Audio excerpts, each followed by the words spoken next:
Hello बच्चों, तो स्वागत है आपका अपने यूट्यूब चैनल विद्यार्थी विजन पे। मैं जीशान अहमद आज आपको कराने वाला हूं बच्चों धमाकेदार रिवीजन क्लास जो हम कक्षा 9th की कर रहे थे, जिसमें हम बच्चों एसएसटी विषय के बारे में पढ़ रहे थे। और इसमें भी हम बच्चों लोकतांत्रिक राजनीति का आज तीसरा चैप्टर करने वाले हैं, जिसका नाम है बच्चों चुनावी राजनीति। इससे पहले बच्चों लोकतंत्र क्या और क्यों और संविधान निर्माण मैंने आपको करा दिया है। जी हाँ, ये आपकी रिवीजन वाली क्लास है और हमारा इसका मोटिवेशनल कोट्स क्या है बच्चों, अब की बार आपको 90% पार करना है। जी हाँ, फिर एक बार हमें 90 पार करना है। और मैं जीशान अहमद बच्चों आज आपको कराने वाला हूँ चुनावी राजनीति, और ये हमारी बच्चों वन शॉट रिवीजन होने वाली है, जिसमें हम महत्वपूर्ण एमसीक्यू के बारे में इंपॉर्टेंट क्वेश्चन और कॉन्सेप्ट वाइज बच्चों एनसीईआरटी बुक को कवर करेंगे। तो आइए बच्चों, आज का मोटिवेशनल कोट्स है कि शरीर टूटे तो कोई बात नहीं, शरीर टूटे तो कोई बात नहीं, परंतु माँ बाप के सपने नहीं टूटने चाहिए। जो माँ बाप ने हमारे लिए सपने देख रखा है बच्चों, उनको हमें आगे बढ़ाना है और दिन रात मेहनत करनी है बच्चों, है ना। दूसरों को सोता देख हमें सोना नहीं है। तो आइए बच्चों, एक बार हम अपनी पाठ्य पुस्तक पर नज़र देखते हैं, जिसमें हमने बच्चों पहला चैप्टर लोकतंत्र क्या और क्यों कर लिया है। साथ ही साथ में हमने दूसरा चैप्टर बच्चों संविधान निर्माण भी कर लिया है। ये हमारा तीसरा रिवीजन वाली क्लास में तीसरे चैप्टर का वन शॉट रिवीजन में कराने वाला हूँ। सबसे पहले तो बच्चों आपको पता होना चाहिए कि भारत में क्या है बच्चों, लोकतंत्र है। और जैसा कि आपने पिछली कक्षाओं में भी पढ़ा था बच्चों, लोकतंत्र भी दो प्रकार का होता है। एक होता है बच्चों प्रत्यक्ष लोकतंत्र और एक है अप्रत्यक्ष लोकतंत्र। प्रत्यक्ष लोकतंत्र उसे कहते हैं बच्चों जहाँ पे जनता सीधे शासन में भागीदारी करते हैं, और अप्रत्यक्ष उसे कहते हैं जहाँ पे बच्चों जनता के जो प्रतिनिधि होते हैं ना, उनके माध्यम से शासन किया जाता है। क्योंकि बच्चों इतने बड़ी संख्या में ऐसा संभव नहीं है बच्चों कि भारत की कितनी 140 करोड़ आबादी है और वो क्या करे, एक साथ बैठे एक जगह और उस पर निर्णय ले सकें, और सभी लोगों में इतनी ज्ञान हो बच्चों, इसकी क्षमता भी सभी के पास नहीं है। इसलिए आज का जो लोकतंत्र है बच्चों, लोकतंत्र में प्रत्यक्ष शासन तो संभव नहीं है, इसीलिए हम अप्रत्यक्ष रूप से शासन करते हैं। उसके बाद बच्चों, जैसा कि हमारे चैप्टर का नाम है चुनावी राजनीति, तो सबसे पहले जानते हैं बच्चों कि चुनाव क्यों कराए जाने चाहिए। इसके लिए बच्चों एक उदाहरण है आपकी बुक में, जिसमें हम हरियाणा राज्य के बारे में पढ़ेंगे। तो इस आपकी बुक में दिया है बच्चों कि हरियाणा के एक नेता थे, उनका नाम था चौधरी देवीलाल। वो हरियाणा संघर्ष समिति के क्या थे, प्रमुख थे। 1982 में हरियाणा में क्या हुआ था, सरकार बनी थी और वो कांग्रेस की सरकार थी। लोग कांग्रेस की सरकार से नाखुश थे बच्चों, इसीलिए उन्होंने क्या किया था, न्याय युद्ध नामक आंदोलन किया था। 1982 में जब बच्चों कांग्रेस की सरकार थी तो उनसे लोग क्या थे, संतुष्ट नहीं थे। फिर 1987 में दोबारा से चुनाव हुआ था, और वो जो नेता थे ना, क्या नाम था उनका, चौधरी देवीलाल ने क्या किया था, उन्होंने कहा था बच्चों किसान और छोटे व्यापारियों का कर्जा माफ कर देंगे। और उन्होंने क्या किया था, खुद की पार्टी बनाई थी, और उस पार्टी का नाम क्या था बच्चों, लोकदल पार्टी। और इस पार्टी ने क्या किया था, चुनाव लड़ा, और चुनाव में बच्चों लोकदल और इसकी जो सहयोगी पार्टी थी ना, उनकी ताबड़तोड़ जीत हुई। और हरियाणा में कुल 90 सीटें हैं बच्चों निर्वाचन विधानसभा की, और इस 90 में से 76 सीटें बच्चों इनके सहयोगी को मिली।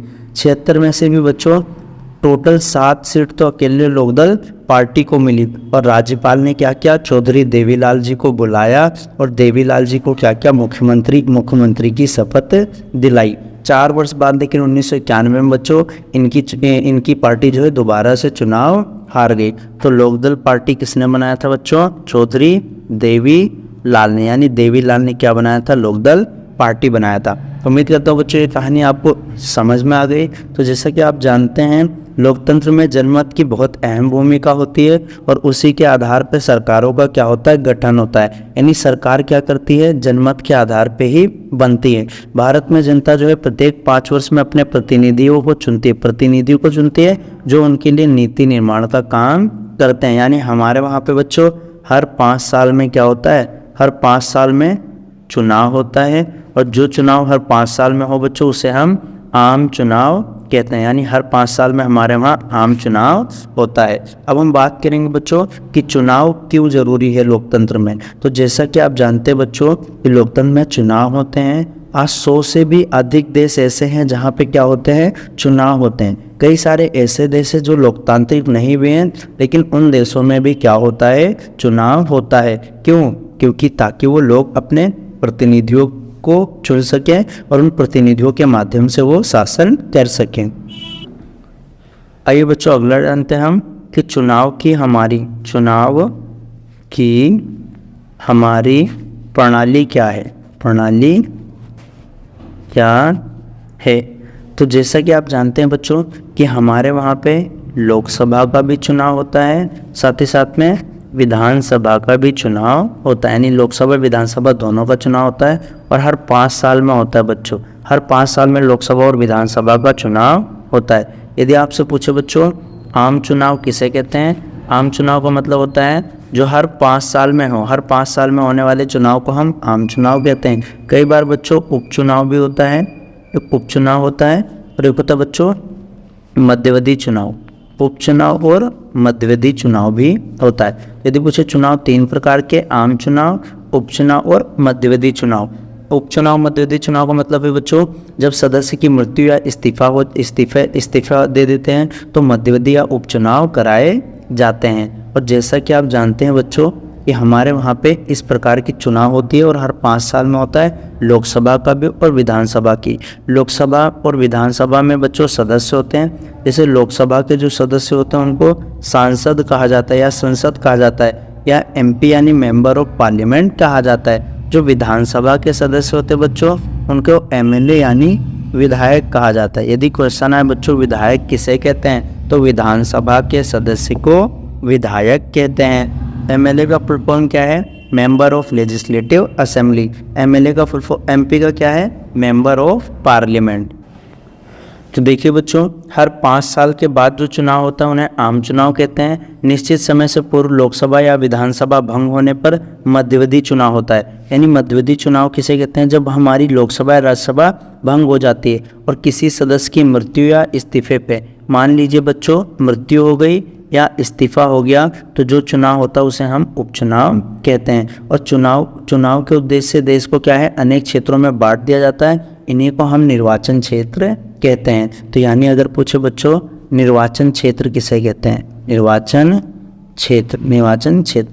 तो आपने देखा होगा बच्चों कि भारत की जनसंख्या बहुत है, 140 करोड़ है और पूरे क्षेत्र में क्या है, असमान रूप से वितरित है। तो इसीलिए हम क्या करते हैं, हमारे देश को क्या करते हैं, चुनाव के उद्देश्य से बच्चों छोटे छोटे क्षेत्रों में बांट देते हैं। इसी को हम निर्वाचन क्षेत्र कहते हैं। और निर्वाचन क्षेत्र या चुनाव क्षेत्र बच्चों लोकसभा के लिए अलग होता है, विधानसभा के लिए अलग होता है और जो पंचायत होता है ना बच्चों, पंचायत के लिए अलग होता है। पंचायत के निर्वाचन क्षेत्रों को हम वार्ड कहते हैं, है ना, और यहाँ से जो चुने जाते हैं उन्हें वार्ड पंच कहते हैं। तो चुनाव के उद्देश्य से जैसा कि मैंने बताया देश को छोटे छोटे क्षेत्रों में बांट देते हैं, इसे निर्वाचन क्षेत्र कहते हैं। और जो एक क्षेत्र के लोग होते हैं ना वही अपने प्रतिनिधि को चुनते हैं। मान लो एक निर्वाचन क्षेत्र का व्यक्ति बच्चों दूसरे निर्वाचन क्षेत्र में वोट नहीं दे सकता है, एक निर्वाचन क्षेत्र का सदस्य अपने ही सदस्यों को चुनेगा। और इसी के अंतर्गत आता है बच्चों कि हमारे वहाँ पे जो लोकसभा है ना, लोकसभा में 543 निर्वाचन क्षेत्र हैं। एक बार अच्छे समझ लीजिए बच्चों, निर्वाचन क्षेत्र। तो चुनाव के उद्देश्य से देश को छोटे छोटे टुकड़ों में बांट देते हैं, उसे हम निर्वाचन क्षेत्र कहते हैं बच्चों।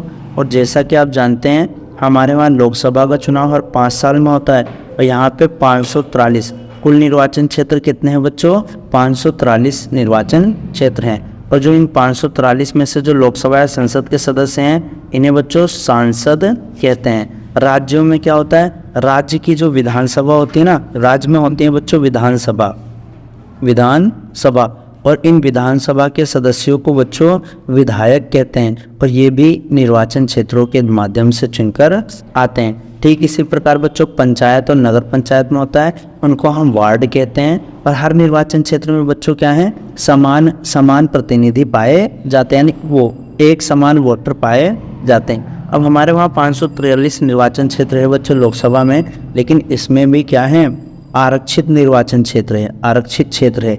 आरक्षित का मतलब ये होता है बच्चों कि जब हमारा संविधान बना था तो हमने ऐसा माना था कि यदि खुले चुनावी मुकाबले में हम क्या करेंगे, प्रतिस्पर्धा कराएंगे, तो जो कमज़ोर लोग हैं ना वो कभी भी ऊंचे मकाम तक नहीं पहुंच पाएंगे और उनका हमेशा से शोषण होगा। इसीलिए हमने कुछ निर्वाचन क्षेत्रों को बच्चों आरक्षित कर दिया गया था, जैसे अनुसूचित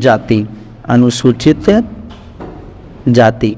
इन 543 में से एससी के लिए बच्चों 84 सीट और अनुसूचित जनजाति यानी एसटी के लिए बच्चों 47 सीट, इसको हमने आरक्षित कर दिया और ये बच्चों इसी 543 में से हैं। तो यदि आपसे पूछे बच्चों कुल आरक्षित सीट आपकी कितनी है, कुल आरक्षित सीट कितनी है, तो ये 7 और 4 11, 1 हासिल का 1, 8 4 12 13, 131 सीटें हैं। और यदि पूछे बच्चों गैर आरक्षित यानी जो आरक्षित नहीं है तो ये 412 सीटें हैं। यदि हम 543 में से 131 माइनस करें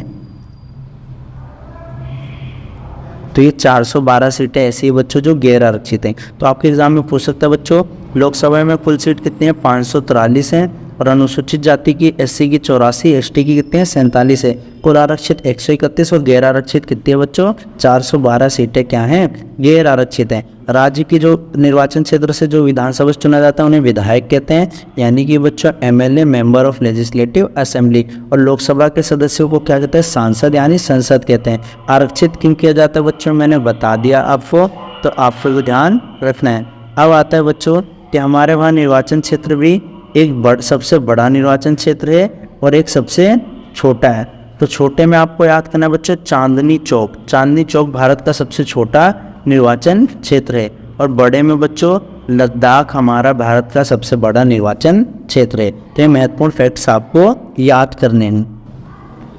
इसी प्रकार से बच्चों आप देख सकते हैं कि हमारे लोकसभा में कुल 543 सीटें हैं, यानी 543 निर्वाचन क्षेत्र की सीटें हैं। कभी कभी निर्वाचन क्षेत्र को हम सीटें भी बोल देते हैं, जिसमें से बच्चों अगर पूछे आरक्षित एससी के लिए कितना है 84 है और एसटी के लिए कितना है 47, अनुसूचित जाति और अनुसूचित जनजाति के लिए। और क्षेत्र के अनुसार यदि पूछे बच्चों सबसे बड़ा निर्वाचन क्षेत्र क्या है, लद्दाख है। और सबसे यदि आपसे पूछे बच्चों सबसे छोटा निर्वाचन क्षेत्र क्या है, तो चांदनी चौक है। चांदनी चौक क्या है, सबसे छोटा निर्वाचन क्षेत्र है। उसके बाद आता है बच्चों एक क्वेश्चन आता है बच्चों मतदाता सूची किसे कहते हैं, मतदाता सूची या आम बोलचाल में इसको वोटर लिस्ट भी बोलते हैं, वोटर लिस्ट। तो जैसा कि आप जानते हैं बच्चों कि निर्वाचन क्षेत्र के बाद क्या करते हैं, मतदाता सूची तैयार करते हैं। और मतदाता सूची में उन सभी का नाम होता है बच्चों जो मतदान की योग्यता रखने वाले होते हैं, यानी मतदान की योग्यता रखने वालों की सूची को हम मतदाता सूची कहते हैं। आम बोलचाल में इसको हम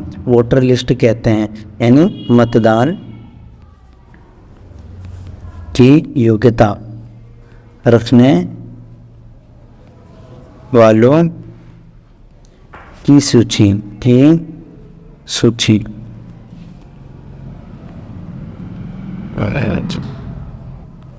इसी को हम बच्चों क्या कहते हैं, मतदाता सूची कहते हैं।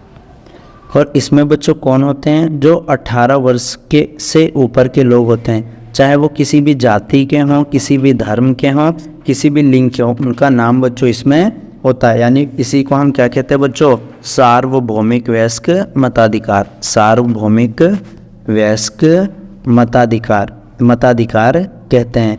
यानी इनकी सूची को हम बच्चों सार्वभौमिक वयस्क मताधिकार, यानी 18 वर्ष से ऊपर किसी भी जाति का धर्म के लिंग के हों, उनको क्या करना है, वोट देने का अधिकार होता है। हम बच्चों किसी के वोट देने के अधिकार को नहीं छीन सकते, बस अपराधी जो लोग हैं या दिमाग जिनका संतुलन है ना, उनको हम कभी कभी वंचित कर सकते हैं। तो ये जो मतदाता सूची बच्चों हर 5 साल में क्या होता है, नवीनीकरण होता है। नवीनीकरण मतलब कि जो लोग डेथ कर जाते हैं है ना, उनका नाम काट देते हैं, जो नए पंजीकृत मतदाता बनते हैं उनको जोड़ देते हैं बच्चों। और विगत कुछ दशकों में हमने तो बच्चों की फ़ोटो पहचान पत्र की आवश्यकता होती है, फ़ोटो पहचान पत्र यानी आइडेंटिटी कार्ड चाहिए कि आप वही मतदाता हैं जो वोट देने आए। इससे बच्चों जो वोटर्स में जो धांधली होती है ना चुनाव के समय, उससे बचा जा सकता है। तो जैसा कि आप जानते हैं बच्चों, मतदान की योग्यता रखने वाले लोगों की सूची को हम मतदाता सूची यानी वोटर लिस्ट कहते हैं और इसे चुनाव से बहुत पहले तैयार किया जाता है। और हर 5 साल में इसको क्या करते हैं बच्चों, नया करते रहते हैं, अपडेट करते रहते हैं। और समय समय पर अद्यतन यानी अपडेट भी किया जाता है। 18 वर्ष और उससे ऊपर की आयु वाले सभी नागरिकों को वोट डाल सकते हैं, यानी मतदान करने की योग्यता रखते हैं। इसे ही बच्चों सार्वभौमिक वयस्क मताधिकार कहते हैं। अर्थात बिना जाति के आधार पे, बिना धर्म के आधार पे और बिना लिंग के आधार पे हम क्या कर सकते हैं, किसी के साथ भेदभाव नहीं करेंगे, सबको वोट डालने का अधिकार है। अगर पूछो बच्चों किसे नहीं है, किसे वोट डालने का अधिकार नहीं है, तो सबसे पहले बच्चों आते हैं अपराधी, जो गंभीर किस्म का अपराध किया हो जिन्होंने, और जो मानसिक रूप से असंतुलित है, मानसिक असंतुलन का जो शिकार है बच्चों, तो इन्हें वोट डालने का अधिकार नहीं है। और बच्चों यदि पूछे आपसे कि भारत में चुनाव कौन कराता है, तो भारत में एक अलग स्वतंत्र और निष्पक्ष संस्था है, उसका नाम है बच्चों चुनाव आयोग। भारत में चुनाव आयोग कराता है। चुनाव आयोग का काम है बच्चों चुनाव कराना। तो चुनाव कराना किसका काम है, चुनाव आयोग का।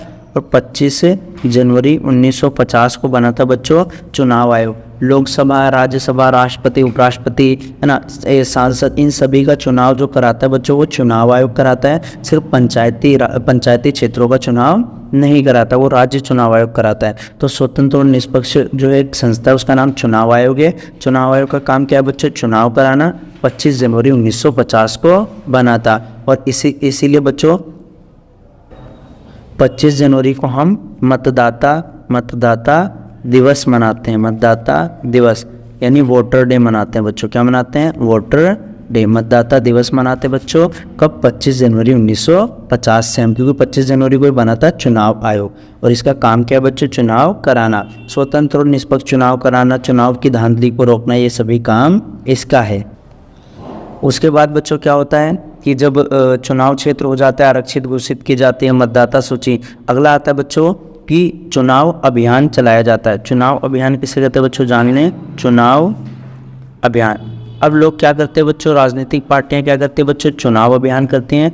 और चुनाव अभियान को बच्चों चुनाव की घोषणा से 2 सप्ताह का समय दिया जाता है कि लोग अपने चुनाव की रैलियां कर ले, चुनाव के लिए पोस्टर लगा लें, नारे लगा ले बच्चों। तो ये सब, इसे ही हम चुनाव अभियान बोलते हैं। और चुनाव अभियान में बच्चों ज़्यादातर नारों का इस्तेमाल किया जाता है। जैसे कि सबसे पहले 1971 में बच्चों जब इंदिरा गांधी चुनावी अभियान कर रही थी, तो इंदिरा गांधी ने बच्चों एक नारा दिया था, गरीबी हटाओ, गरीबी हटाओ। ये नारा किसने दिया था, 1971 के चुनाव में इंदिरा गांधी ने दिया था। वहीं बच्चों 1977 के चुनाव में जयप्रकाश नारायण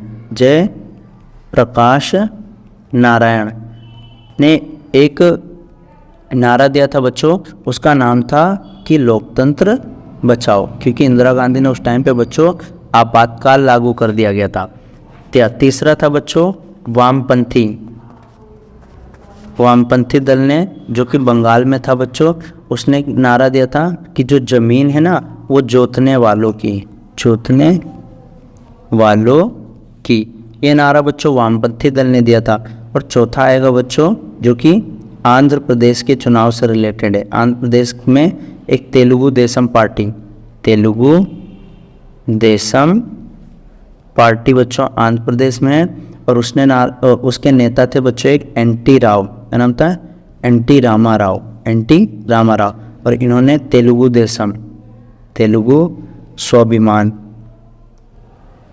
स्वाभिमान का नारा दिया था।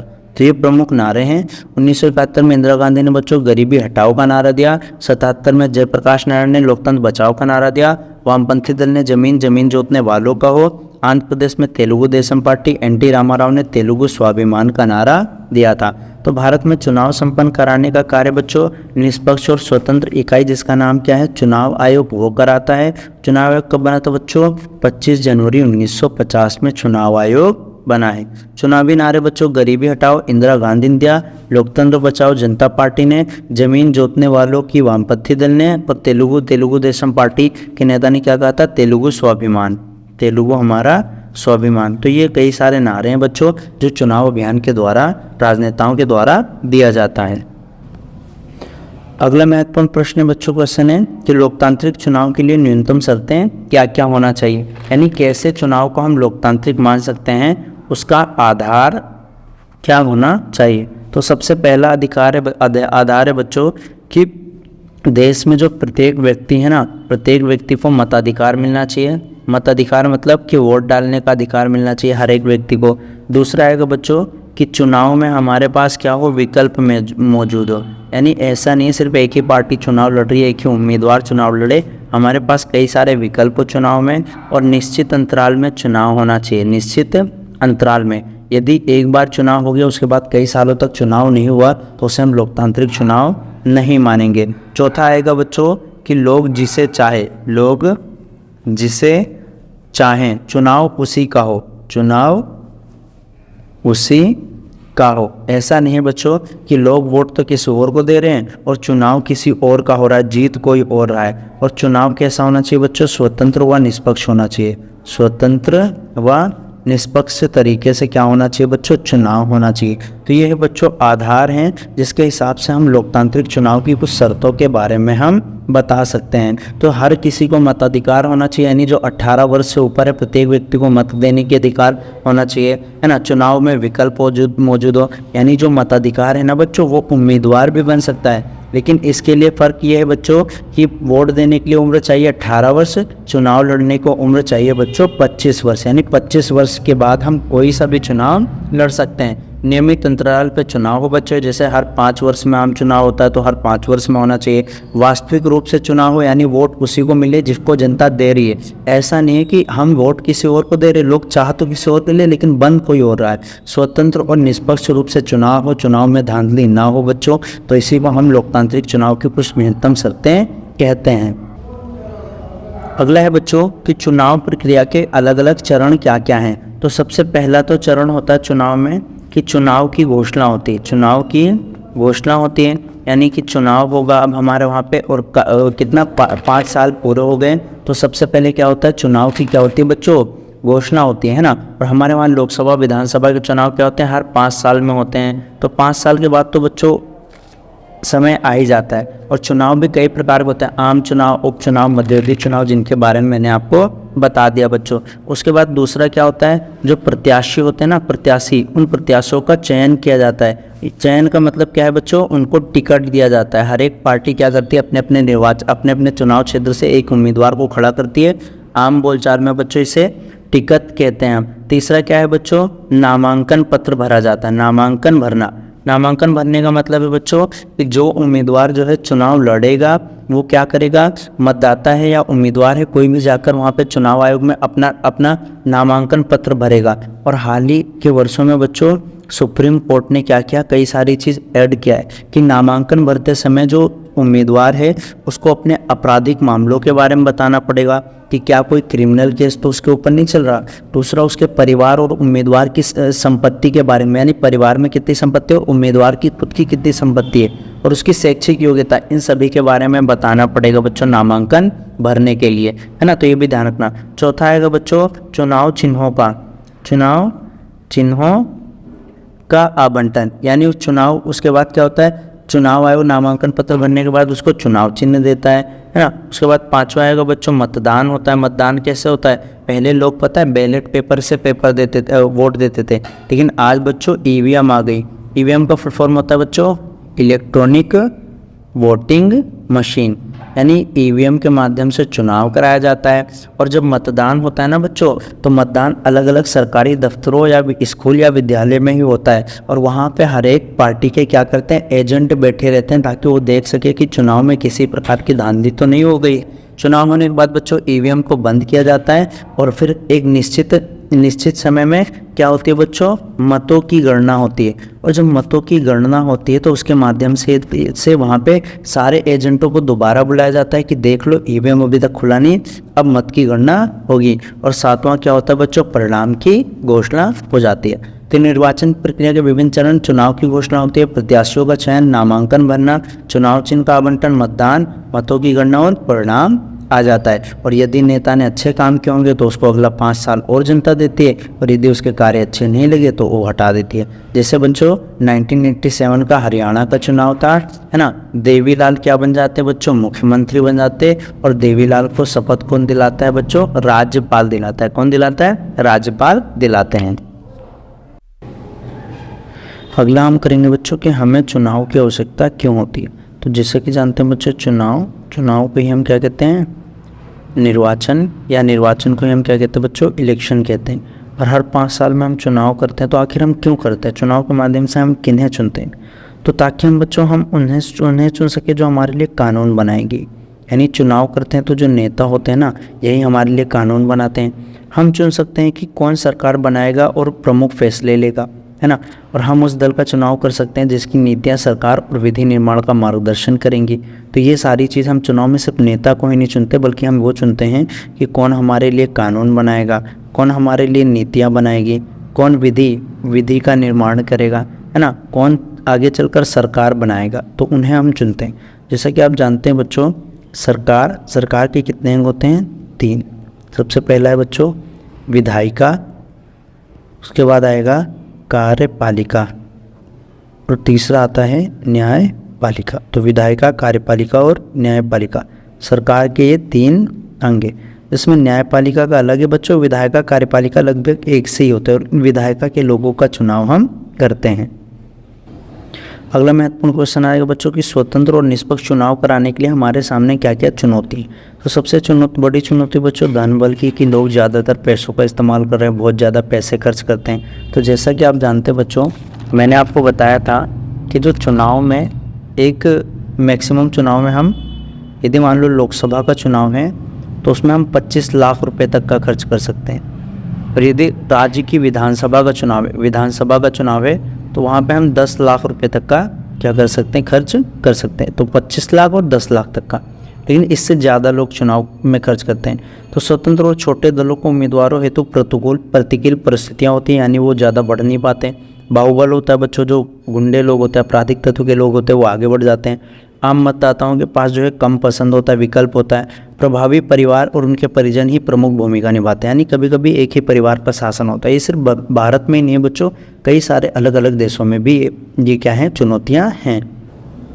अगला महत्वपूर्ण प्रश्न है बच्चों कि स्वतंत्र और निष्पक्ष चुनाव कराने के लिए उठाए गए कदम। तो सबसे पहले मतदाता सूची को ठीक से तैयार किया जाता है। हर 5 साल में बच्चों इसमें करेक्शन किया जाता है। सरकारी मशीनरी के दुरुपयोग पर नियंत्रण किया जाता है, और ये कौन करता है बच्चों? चुनाव आयोग करता है। चुनाव आयोग के द्वारा ऐसा किया जाता है। मतदाताओं के लिए पहचान पत्र बनाया गया है। चुनाव याचिकाओं का जल्द से जल्द सुप्रीम कोर्ट में क्या होता है बच्चों? निपटारा होता है। और चुनाव में धनबल के लिए प्रयोग किया जाता है, यानी ज़्यादा धनबल ना इस्तेमाल हो। उसको बच्चों जैसे कि बात मैंने बताया था कि 25 जनवरी 1950 को क्या बना था, हमारा चुनाव आयोग बना था। और इसी दिन हम क्या मनाते हैं बच्चों? नेशनल वोटर्स डे मनाते हैं, है ना, मताधिकार दिवस।